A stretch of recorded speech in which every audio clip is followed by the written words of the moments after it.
Hoy quería hablar de la noche del apagón, que es un hecho una serie de hechos que han sucedido en el departamento Ledesma de Jujuy. Voy a ver si me sale lo que quiero decir. Culpo al Sonda en todo caso, claro. Si no sale como pensaba. Estamos ya sobre la fecha en que se cumple un nuevo aniversario de estos hechos, que son luctuosos. Del 20 al 27 de julio de 1976 hubo una serie de apagones en el departamento Ledesma, en las localidades del departamento Ledesma, en Libertador General San Martín, en El Talar, en Calilegua y otros lugares que están ahí, parajes que están ahí en esa zona del ramal jujeño. Y la policía de Jujuy, el ejército, la gendarmería, participaron de una serie de procedimientos ilegales en los que fueron sacados de sus casas, secuestrados de sus casas, una cantidad muy grande de vecinos. Se calcula que alrededor de 400 personas fueron detenidas aquella noche. Aquellas noches que se conocen popularmente como la noche del apagón, en realidad son una serie de noches del 20 al 27. Una semana prácticamente. Una semana en las cuales se cortaba la luz en todo el departamento y empezaban estas personas, estos criminales, empezaban sus recorridos a secuestrar personas. La gran mayoría fueron muy torturadas estas personas. Y la gran mayoría pudieron recuperar su libertad y seguir con vida, pero hay un número importante de personas que permanecen desaparecidas hoy en día. La característica, yo no quiero hablar específicamente de ese hecho, si bien es el motivo para hablar de esto. La característica de la mayoría de esas personas secuestradas en esos días es que eran trabajadores del ingenio Ledesma. La mayoría, la gente vive ahí porque hay trabajo en el ingenio Ledesma, que entre paréntesis hay que decir, ocupa ese territorio ilegalmente apropiado a los pueblos originarios, al pueblo guaraní de esa zona, ¿no? Pero decía, la mayoría eran empleados del ingenio Ledesma y con preferencia a delegados gremiales, personas que tenían cierta actividad gremial. Y precisamente quienes tenían actividades gremiales son quienes no han recuperado, permanecen desaparecidos, ¿no? Lo que yo quería hablar es, al tema que quiero ir en realidad es precisamente a esto de que la dictadura, con toda su violencia, su represión, su muerte, su violación de todos los derechos humanos, hasta niveles que son inimaginables para quien no tiene una gran cuota de perversión, estuvo motivada, fue solo una herramienta, una forma de establecer ciertas condiciones para la preeminencia de ciertos sectores económicos en el país. Tal cual viene sucediendo ahora, por ejemplo, con la represión a los jubilados los miércoles, ¿no? Uh-huh. Siempre la criminalización de la protesta social lo que busca es que no se cuestione la mala repartija de los bienes que están sobre la tierra, que no le pertenecen a unos cuantos, mal que pese lo que diga el discurso dominante, ¿no? Los bienes de la tierra son para todos, para todas y todes. Y en aquellos días del apagón, Elena, hubo una complicidad manifiesta y comprobada por parte del ingenio Ledesma. Exactamente. Sí, que además, hay características. El ingenio, tanto que se habló siempre y se asustaban los medios de comunicación y colegas periodistas de que Milagro Sala, decían, es un estado dentro del estado de Jujuy. Antes de que existiera el estado de Jujuy, los ingenios y el estado de Salta, los ingenios eran un estado que estaban por encima de los estados de Jujuy y de Salta. Hay que recordar que tanto los dueños de ingenios azucareros que llegan en 1830 más o menos a la provincia, la producción de azúcar, porque no es original de acá, siempre gobernaron, o algún dueño de un ingenio de Jujuy fue gobernador de Salta, o uno de Salta fue gobernador de Jujuy, y ahí la llevaron, ¿no? Y además sus ganancias, su producto era más importante que el producto bruto de las provincias, estas dos provincias. Esa es parte de nuestra historia. Y se espantaban ahora de Milagro Sala, pero en Ledesma, lo que voy es en Ledesma, por ejemplo, dentro de del predio de Ledesma está la delegación de Gendarmería Nacional. O sea, no es la Gendarmería Nacional, es la Gendarmería Nacional Ledesma. Le pertenece a Ledesma, a los dueños que son ahora los Blaquier, pero antes han sido otros dueños, han ido pasándose por distintas familias.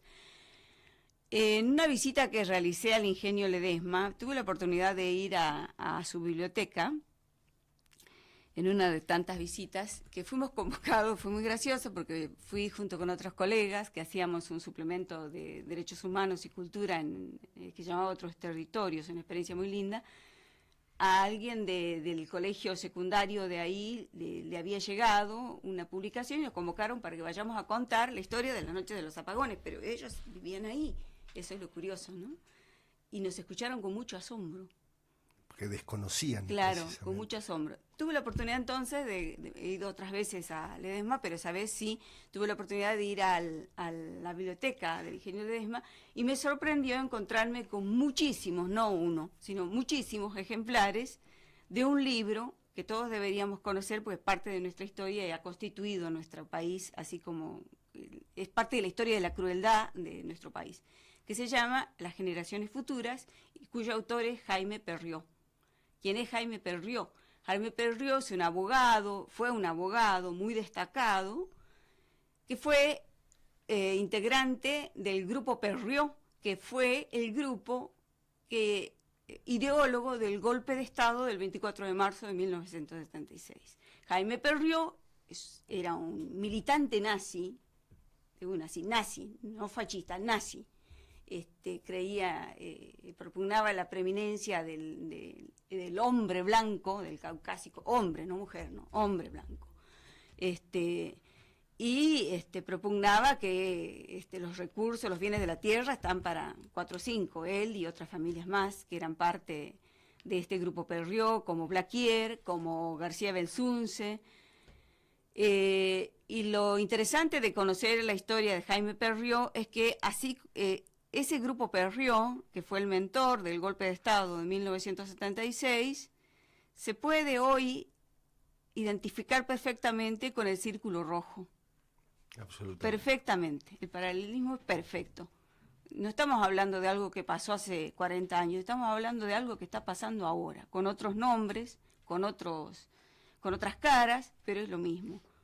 Ahora, en el fondo es lo mismo, están planteando las mismas cuestiones. Y precisamente lo que quiero decir es esto, ¿no? Que lo que estaba en discusión, que todo eso que se hizo la noche del apagón, todo lo que se hizo con la represión aquí, fue simplemente para crear las condiciones para un saqueo, y eso lo muestra, no lo digo yo, lo muestra cualquier estudio que uno pueda ver, incluso en las redes sociales, de cómo el poder adquisitivo, el Producto Bruto pasó. La participación de los trabajadores del sector de la masa asalariada se achicó tremendamente en cuanto a los recursos del Estado, del país, no del Estado, de la nación, y pasó a quedar en unas pocas manos, ¿no? Con una política muy similar a la que se está llevando a cabo, política económica, muy similar a la que se está llevando a cabo ahora. Sí, apertura de importaciones, destrucción de la industria nacional, financiarización de la economía, así se dice. Hay un paralelismo que no es inocente.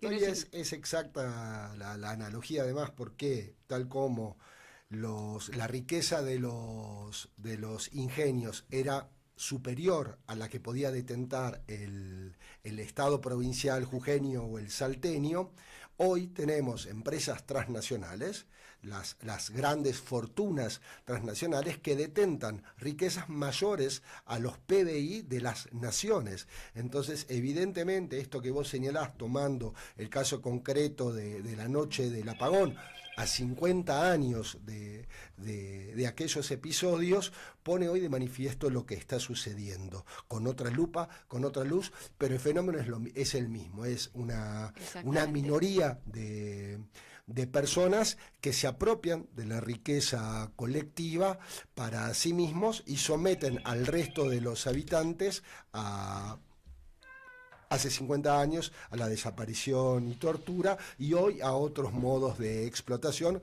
pero que los permanecen, por supuesto, por fuera del acceso a esos bienes y a esa riqueza. Sí, y para cerrar lo que quería decir, así como se dice que aquí todo se jodió con 70 años del peronismo, etcétera, lo cual no es cierto, pero bueno, hay una continuidad de un sector de la Argentina. El ex intendente de Salta, Gerardo Babbio, solía decir, el antiperonismo es anterior al peronismo. Y creo que tenía mucha razón, ¿no? Y él se asentaba en una serie de datos históricos. Pero, y para eso cito solamente la presencia del ex ministro de Economía de la última dictadura cívico-militar, José Martínez de Oz. José Martínez de Oz es un viejo conocido de la provincia de Salta, porque aquí se inició en la función pública, en la provincia de Salta. Él era muy amigo de un interventor, de los tantos que tuvo la provincia de Salta, porque la provincia de Salta hasta hace poco más bien vivía con intervenciones sucesivas. Lastra, que lo convocó para que venga y ocupó un cargo en su intervención acá en la provincia de Salta. Y después, en ese paso por la provincia de Salta, cuando era un joven de 20 y pico de años, Martínez de Oz le quedaron vínculos con las familias hacendradas, como los Uriburu, que tiene el honor, también Salta tiene el honor de haber dado el primer dictador de la Argentina, ¿no? 1930. Claro. En términos como se conocen hoy en día las dictaduras, porque también está Dorrego, si nos vamos para atrás, el golpe dado a Güemes también, si nos vamos un poco más atrás. Pero en fin. De nuestra historia democrática, llamémosle, de 1916 en adelante, a partir del voto, el primer golpe, sin duda alguna, es el del septiembre de 1930, a manos de Uriburu. Pero el de Güemes también lo fue. Sí, claro. Sí, claro sí, que claro, sí. Claro, pero más para atrás, tienes razón. Pero lo que iba a decir es que Martínez de Oz quedó con vínculos, se quedó vinculado a la Cámara de Ingenios y a las cámaras empresarias, quedó con unos vínculos, y luego fue un factor muy importante cuando vino la dictadura de la NUCE, la de Onganía, que empezó por Onganía, y se les prohibió a los cañeros tucumanos continuar con la producción de caña, ¿no? Porque a diferencia de Salta y de Jujuy, en Tucumán la producción de azúcar estaba diversificada, había pequeños cañeros que trabajaban de eso y vendían la caña a los grandes ingenios. Cuando vino Onganía dijo, no, esto no se puede seguir así, tienen que diversificarse, un verso nunca escuchado, esto es irónico por supuesto, y cerró las pequeñas producciones cañeras. Fue una debacle económica de la que Tucumán nunca logró recuperarse. Y eso benefició directamente a los grandes ingenios. ¿Cuáles eran? El ingenio Ledesma y el ingenio San Martín de Tabacal de Robustiano Patrón Costas aquí en Salta. 50 años de la noche del apagón, qué honor, Elena Corbalán, contarte en este equipo. Gracias. Gracias a ustedes.